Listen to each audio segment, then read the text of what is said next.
2019 사회적 독서 컨퍼런스 오늘 사회를 맡은 책거사회연구소 대표 백은군입니다. 여러분 뵙게 돼서 반갑습니다.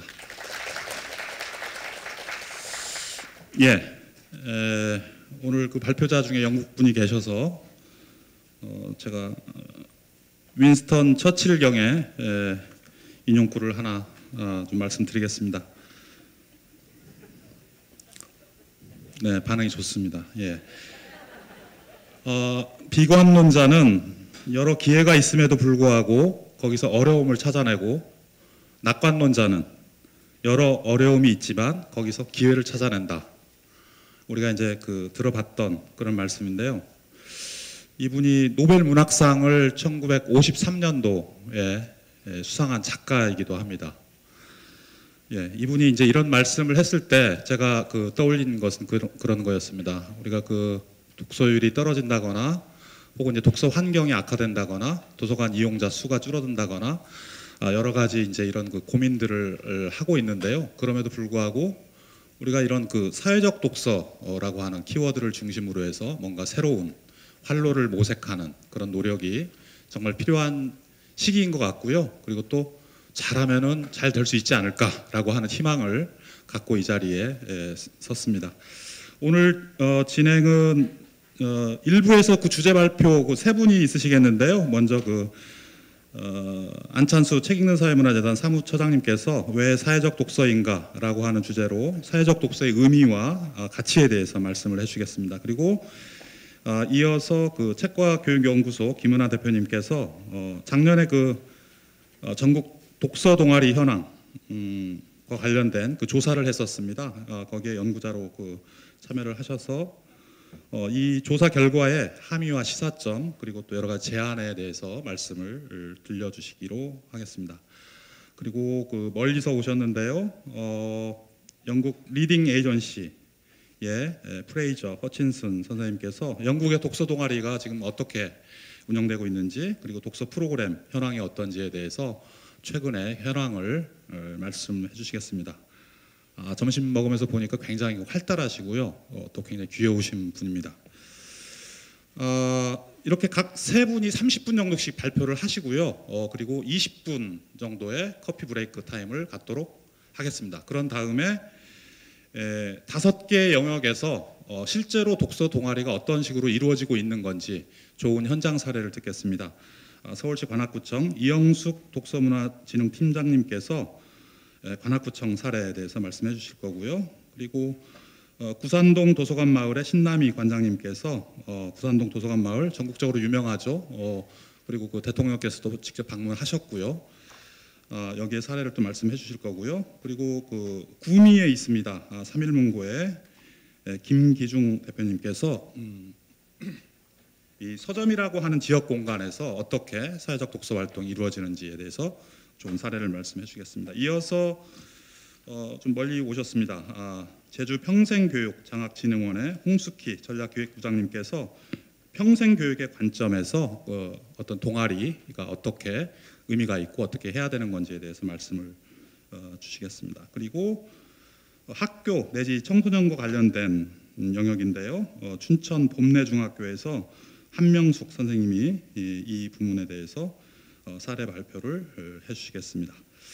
자, 이렇게 이제 간략하게 진행 절차에 대해서 말씀을 드렸고요. 먼저 내빈 소개를 잠깐 하겠습니다. 저희 이 컨퍼런스를 포함해서 올해 운영하고 있는 독서 동아리 활동 지원 사업 전체적으로 총괄적으로 지원하고 계신 문화체육관광부 출판인쇄 독서진흥과의 하재열 사무관님 앞에 자리해 주셨습니다. 소개 올리겠습니다. 네, 감사합니다. 그리고 올해 독서 동아리 활동 지원 사업을 위해서 운영위원회를 구성하고 있는데요. 이 모임을 대표해서 한국도서관협회 이용훈 사무총장님께서 참석해 주셨습니다. 고맙습니다. 그러면은 오늘 개최사를 포함해서요. 첫 번째 주제 발표자로 이 독서 생태계 스타십니다. 책 읽는 사회문화재단 안찬수 사무처장님의 왜 사회적 독서인가라고 하는 주제의 강연을 경청하도록 하겠습니다. 여러분 큰 박수로 환영해 주시면 고맙겠습니다. 안찬수입니다. 반갑습니다. 네, 반갑습니다.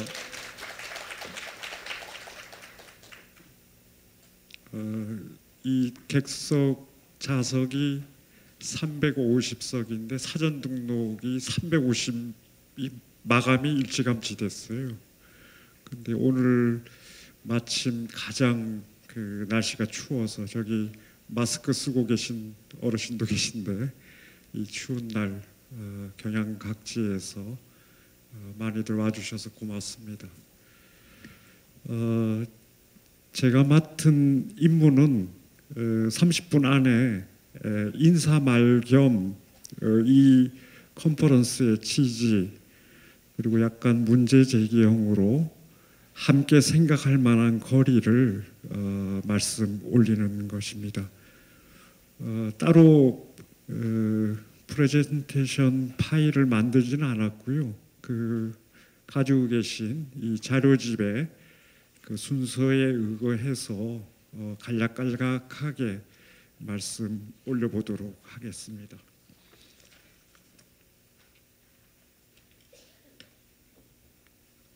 그 자료집 7쪽에서부터 시작합니다. 반갑습니다. 2019년 사회적 독서 컨퍼런스의 주제 발표를 맡은 안찬수입니다. 사회적 독서라는 주제를 가지고 열리는 첫 번째 컨퍼런스라고 생각이 듭니다.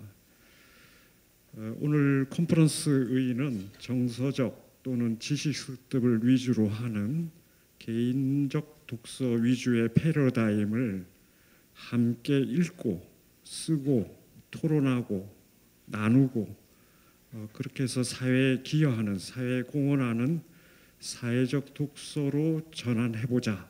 그렇게 함으로써 독서의 가치를 새롭게 인식해보자 하는 그런 취지를 가지고 있습니다. 첫 번째 자리인데요.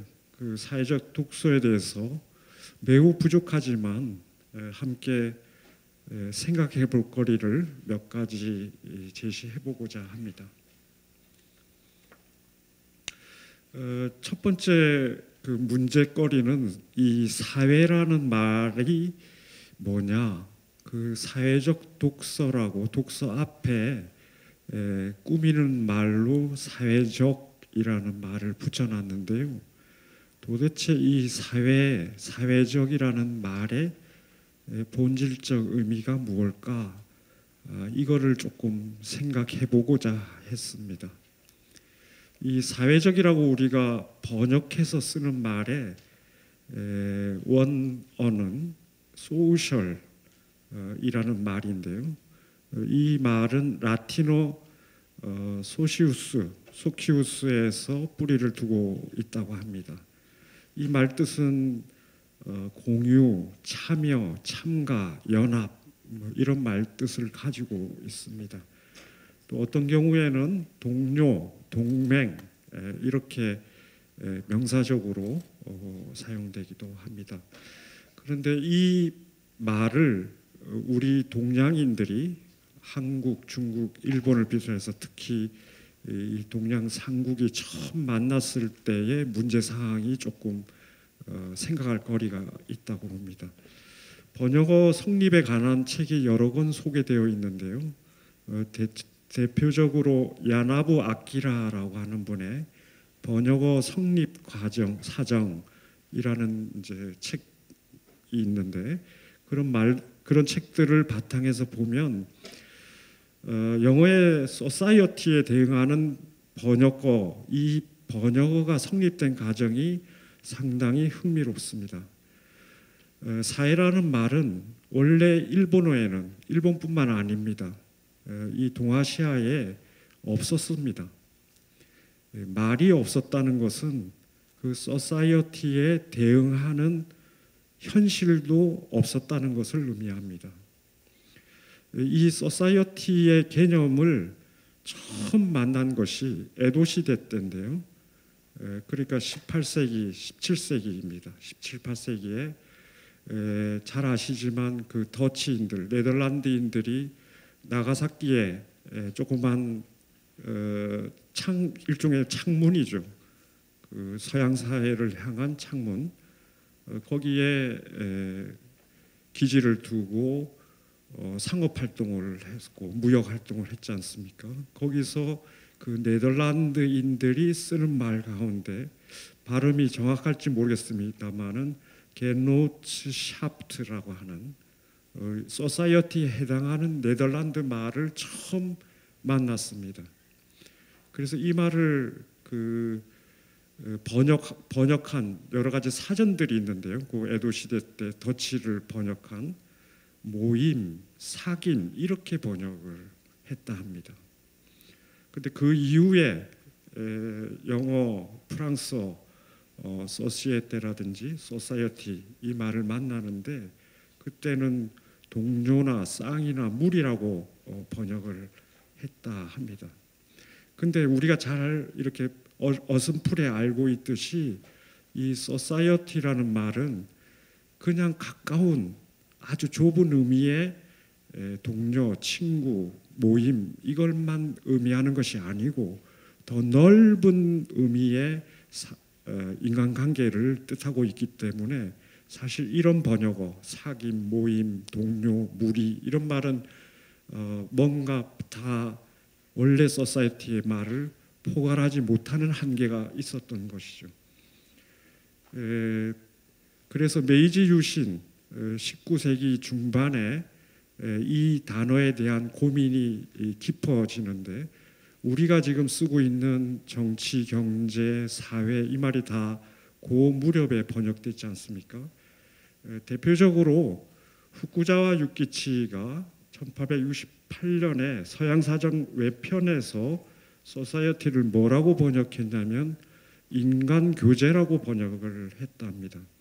당시에 후쿠자와 유키치 등 몇 사람이 명육사 메이로쿠샤라고 하는 일종의 스타디 모임인데 거기에 잡지도 내고 해서 이 번역어를 계속 심층적으로 펴내고 있었는데 그런 것처럼 무슨 모임사 하는 이 사하고 모일 해자를 만들어 가지고 이 명육사에서 발행하던 잡지에 다음 장 하나 넘겨봐 주십시오. 거기에 사회라는 말을 새롭게 쓰기 시작해서 이게 아시아권에 퍼졌다고 합니다. 그러면서 기존의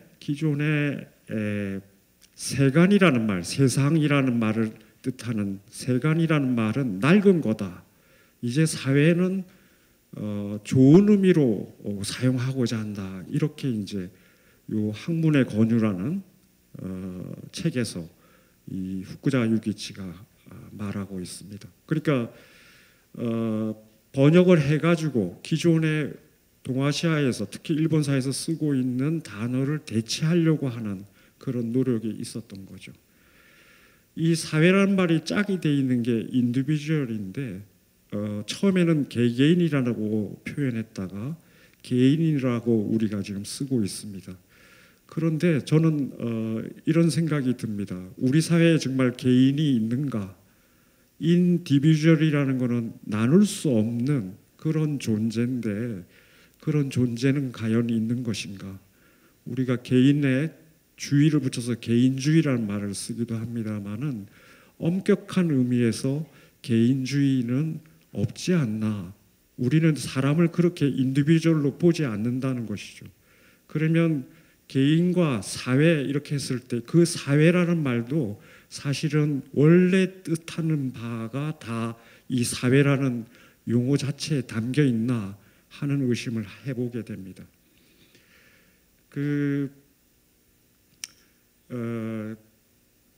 이 아까 번역어 성립 사정을 펴낸 야나부는 이렇게 지적하고 있는데요.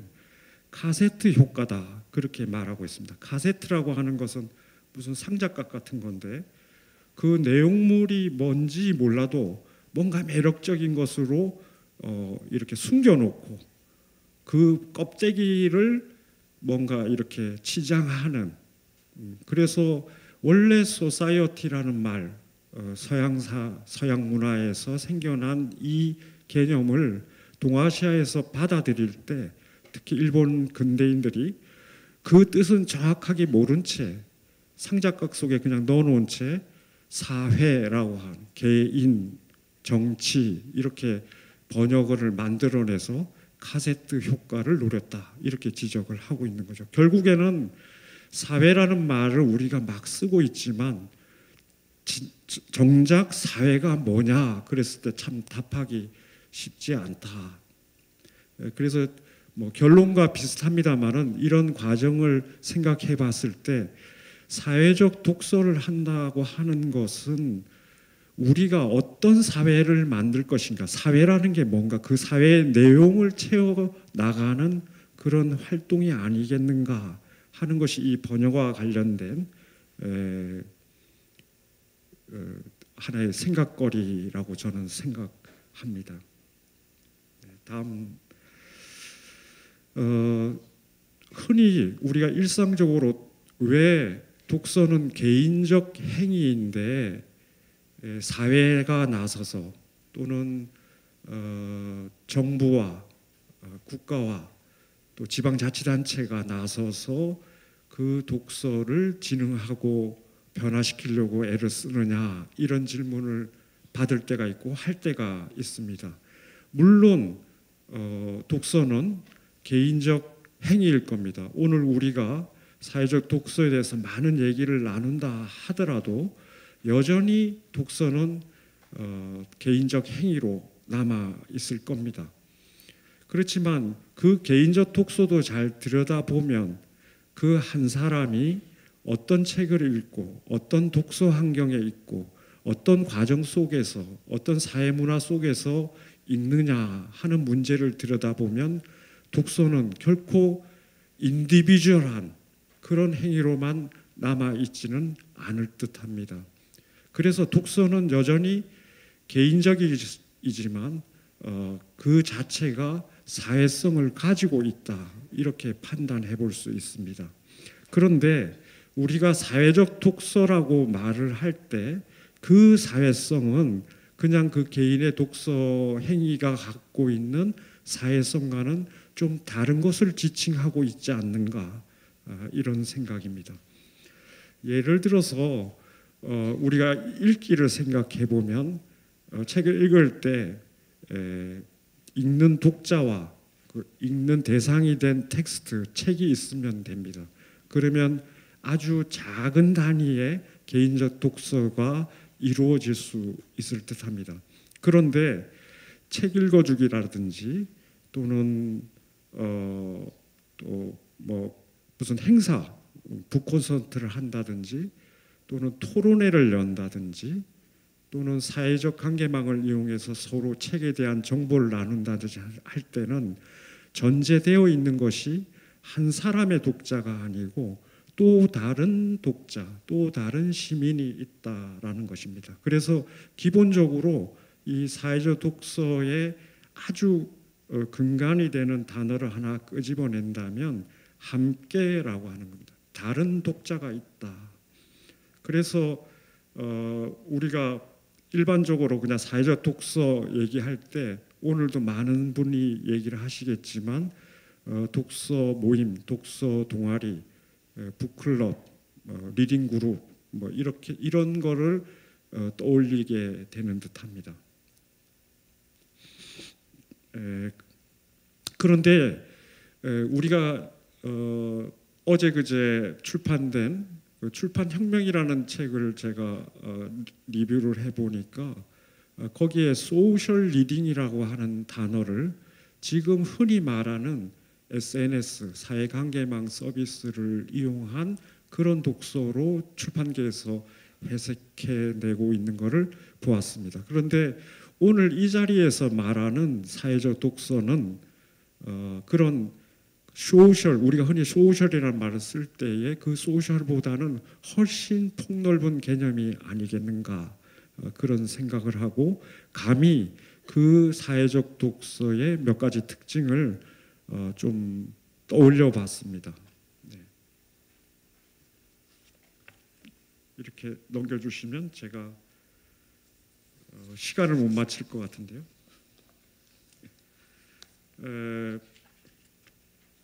첫째로 9쪽에 있는 내용입니다. 9쪽의 첫째로는 경험의 확장이라는 측면입니다. 물론 개인적 독서에서도 독자는 자기가 직접 체험하지 못한 경험들을 간접적으로나마 체험하면서 경험을 확장하지만 독자 또 다른 독자가 서로 연결해서 생각하고 또 생각하고 아이디어를 자기가 떠올린 거를 또 다른 사람과 나누면서 개인적 독서와는 다른 체험 경험을 하게 됩니다. 그래서 대화를 나누고 질문을 던지고 그래서 이런 과정을 통해서 사회적 독서를 통해서 독자는 또 다른 사람의 눈으로 그 텍스트들을 이해한다 이렇게 볼 수 있습니다. 두 번째로는 사회적 독서는 공감과 공유의 독서가 아니겠는가 생각합니다. 내가 갖고 있는 것이 내 개인의 것으로만 갖고 있는 것이 아니고 서로 나눈다 이런 거죠. 그래서 좀 더 폭넓은 사유, 좀 더 확장된 경험, 또 책 읽기 전후의 공감들 이런 걸 나누게 된다는 것이고요. 세 번째는 아까 말씀드린 흔히 말하는 소셜, 그 소셜의 온라인의 독서와 함께 오프라인의 독서들이 이루어진다. 그래서 다양한 플랫폼이 만들어지고 있는 듯 싶습니다. 넷째로는 이 사회적 독서를 강조하게 되는 것이 현대 사회의 개인들의 고립 이런 거를 넘어서는 공동체 회복을 위한 독서 아니겠는가. 그래서 오늘 이 자리에 여러 정책 관련하신 분들도 와 계신데 지역의 문화정책 또 교육기관의 문화정책, 독서 문화정책 이런 거하고 연계될 가능성이 높다. 우리가 꽤 오랫동안 한 도시 한 책 읽기를 해왔고요. 또 교육 현장에서는 한 학기 한 책 읽기 이런 것도 이루어지고 있는데 이런 부분도 이 사회적 독서의 범주로 생각해 볼 수 있겠다는 겁니다. 또 지방자치단체 같은 경우는 전국의 책 읽는 도시가 협의회를 만들어서 지금 법인화를 추진하고 있는데요. 뭐 그런 사례라든지 또 독서 문화 박람회의 한 종류로 독서 대전이라는 것, 대한민국 독서 대전도 일어나고 있고요. 또 오랫동안 세계 책의 날 기념 행사도 하는 뭐 이런저런 행사에서 이루어지고 있는 것도 이 사회적 독서의 범주 안에 한번 들여다볼 수 있겠다. 사회적 독서는 또한 봉사 또 활동 이거와 연계되어 있습니다. 예를 들어서 시각장애인용 점자 도서를 만든다 그랬을 때 그분이 책을 단순히 자기 목적을 위해서가 아니라 눈이 어두워서 잘 읽지 못하는 분한테 들려주기 위해서 한 텍스트를 꾸준하게 한 권을 읽어서 녹음해 가지고 읽는다 그랬을 때 그 또 다른 독자를 상정하면서 읽고 있는 것이죠. 흥미롭게도 이러한 사회적 독서의 키워드가 제출된 게 2019년 올해입니다. 올해 책 문화 생태에 관련된 두 가지 중요한 계획이 발표됐는데요. 1월에는 제3차 도서관 발전 종합계획을 정부에서 내놨고요. 또 4월에는 제3차 독서문화진흥 기본계획이 내놨는데 주목할 만한 것은 이 두 계획 모두 사회적 독서를 거론하고 있습니다. 이렇게 표현하고 있습니다. 3차 도서관 발전 종합계획에서는 소통, 토론형 사회적 독서 프로그램을 확대하겠다. 이것을 주요한 과제로 삼겠다. 이렇게 표명하고 계시고요. 독서문화진흥 기본계획에서는 중점 전략 중에 가장 중요한 핵심 전략으로 사회적 독서 활성화를 내세우고 있습니다. 그래서 왜 이렇게 사회적 독서를 양대 계획 모두 강조하고 있는가? 이 질문이 사실 이 오늘 컨퍼런스의 주요 고민이기도 할 것입니다. 5분밖에 안 남았는데요. 좀 넘겨주시죠. 너무 늦게 또 넘겨주십시오. 그래서 왜 사회적 독서인가? 저한테 주어진 그 원래 질문에 가닿기 위해서 좀 생각해 볼 것이, 첫 번째로는 독서 행위가 변하고 있다는 것입니다. 이거는 조금 설명을 드리면 좀 긴데, 기존의 묵독 중심의 구텐베르그 활자 문명이 만들어 놓은 약 500년간의 독서 행위가 있습니다. 골방에서 자기 자아를 형성하는 과정으로서 독서를 하고 옆에 사람은 뭐 읽는지 잘 모릅니다. 그런 개인적인 독서, 묵독 이런 거에서 읽어주기를 한다든지 낭독회를 한다든지 북콘서트를 한다든지 토론회를 한다든지 책문화 행사를 한다든지 뭐 이런 다양한 형태로 분기되어 나오는 것이 크게 보면 읽기라고 하는 그 문화 자체에 어떤 변화가 일어나고 있는 것이 아닌가. 그리고 그것을 우리가 지금 사회적 독서라고 말하고 있다. 이런 것입니다. 독서의 행위가 양적인 것에서 좀 질적인 것으로 변해야 될 거 아닌가? 개인적인 것에서 사회적인 것으로 변화해야 하는 거 아닌가? 이런 문제 제기, 이것이 이 앞에 말씀드린 두 가지 기본적인 정책에서 사회적 독서를 강조하게 된 이유라고 생각이 듭니다. 그 다음에 정부, 지자체, 교육청 또 여러 사회문화단체, 문화운동의 차원에서 리딩 프로모션, 독서문화 진흥을 하고 있는데 기존의 방식으로는 한계에 봉착한 거 아닌가. 뭔가 패러다임을 바꿔야겠다, 전환해야겠다라고 하는 것입니다. 거기 지표를 좀 내놨는데요. 독서율, 독서량, 도서구입비, 공공도서관 이용률, 이게 계속 줄고 있습니다. 매체 변화 때문에 그렇다. 우리가 손에 핸드폰을 들고 다니고 끊임없이 거기에 빨려 들어가고 있는데 뭐 그런 매체 변화가 중요한 원인이기도 할 것입니다만은 지금과 같은 리딩 프로모션, 독서 진흥으로는 이 흐름 계속 독서률, 량, 도서구입비, 공동도서관 이용률이 줄어드는 것을 막을 수 없을 것이다 라고 하는 그런 반성, 이런 거 위에 뭔가 변해야겠다, 그런 요구가 있다고 생각합니다. 세 번째 아주 중요한 것인데요. 개인과 공동체 위기의 해법으로 우리가 지금 사회적 독서를 이야기하고 있는 것이 아닌가, 그런 생각입니다. 행복이나 삶의 질, 여러 지표들을 학자들이 내놓고 계신데요. 우리가 상당한 수준의 물질적 부를 이루었지만 그것만으로는 우리가 그 카세트 안에 들어있는 그 사회, 좋은 사회의 상을 만들어내기 어렵다. 그랬을 때 이 책 읽기가 과연 무엇을 할 수 있을 것인가? 개인적 독서가 아니고 함께하는 사회적 독서를 통해서 더 좋은 사회, 우리가 살만한 사회, 그런 사회로 나아가야 되지 않겠나. 그래서 결론적으로 우리가 지금 얘기하는 독서의 가치가 사회적이면서 국가적이고, 우리가 좋은 삶을 살기 위해서는, 또 좋은 사회에 살기 위해서는 이러한 사회적 독서를 좀 더 활발하게 이루면 좋겠다라는 것이 제 이야기였습니다. 들어주셔서 고맙습니다.